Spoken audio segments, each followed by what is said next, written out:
We're going to look at two methods of sanding the discs. The first involves this sanding jig here, which clamps the disc between a movable arm and these two slats arranged in a V shape.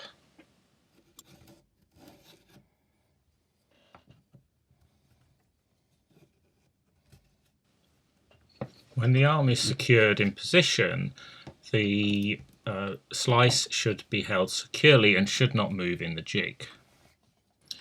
A G-clamp or equivalent type of clamp can be used to secure the jig firmly to the table. The choice of sandpapers to use depends on the purpose we're going to use these slices for. If we're just going to paint over them, we only need to fine very coarsely, but to have varnish or a smooth wood finish we need to fine more finely.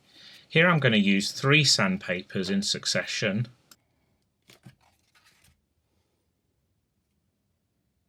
We start with the coarsest sandpaper. The purpose of this paper is to remove the saw marks that are left when we sawed the slices up. To do this, we sand at right angle to the saw marks. This is the most effective way of removing them quickly. Usually we would start with a coarse sandpaper such as 60 grit to remove the saw marks quickly. If you start too fine, you will find it takes a very long time to remove the saw marks. The wood shown here is plum wood, which is reasonably hard. Wood such as apple are much harder and may take longer. Cherry is much easier. Check occasionally to see if the saw marks have been completely removed. If not, you will have to continue sanding with the same paper. After the first sandpaper is finished, you will need to choose the next one. You should not jump the grit sizes too much, or you will find it takes a very long time. For example, if you start with 60 grit, the next paper should probably be about 120. After that, if you have to go finer, go for like 180, 240, 320, etc.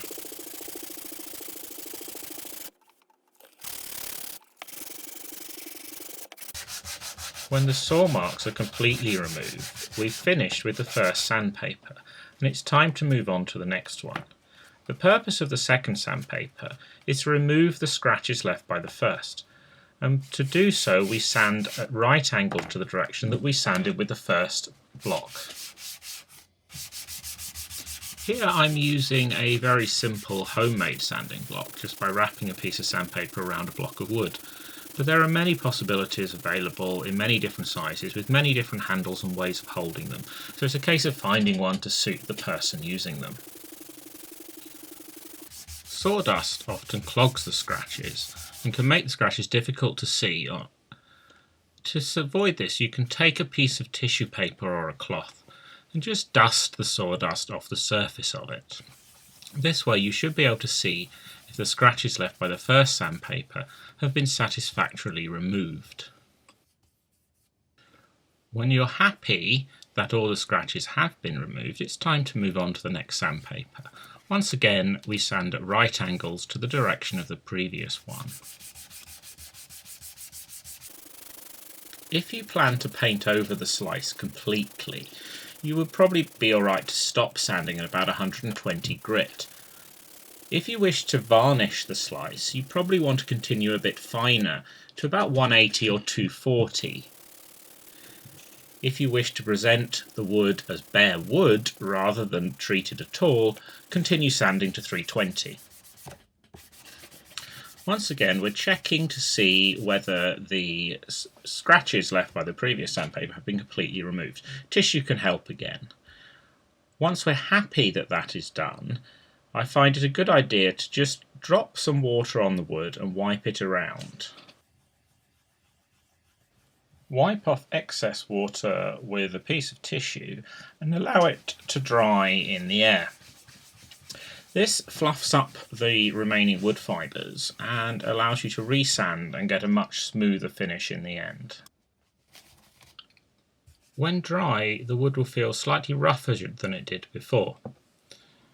We take the sandpaper we last used and sand again, this time ideally in a circular motion. The circular motion reduces the chance that any scratches left by the sandpaper will be seen when we have finished sanding.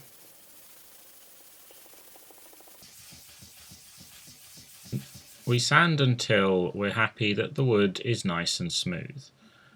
When we're finished, dust off the sawdust with a tissue for the final time, and we're left with a nice smooth wood surface, which is ready for you to decorate or incorporate into more complicated ornaments as required.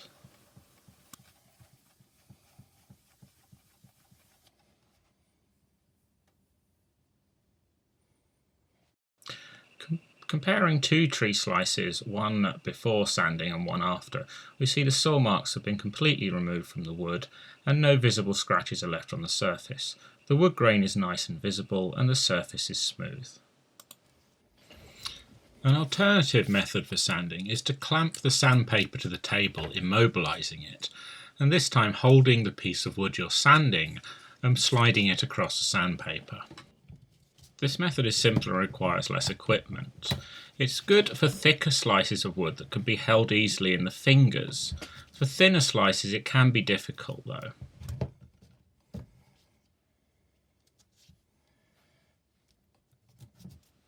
For this I'm going to use a piece of apple wood. Apple is quite hard wood and can be very difficult to sand actually. It can take a long time. But once again, we're going to find the saw marks and we're going to sand at right angles to the saw marks to remove them with the first sandpaper. Hold your fingers on the top of the wood, or as close as possible to the top, to reduce the chance of them hitting the sandpaper. I don't intend to show all the sandpapers here, just the first coarse one. However, once again, we're looking to finish when all the saw marks have been removed and then move on to the next paper. We see here the saw marks have been completely removed. However, we do see, because we've only used the coarse sandpaper here, we do see the sandpaper scratches still in the wood that will have to be removed by the next sandpaper.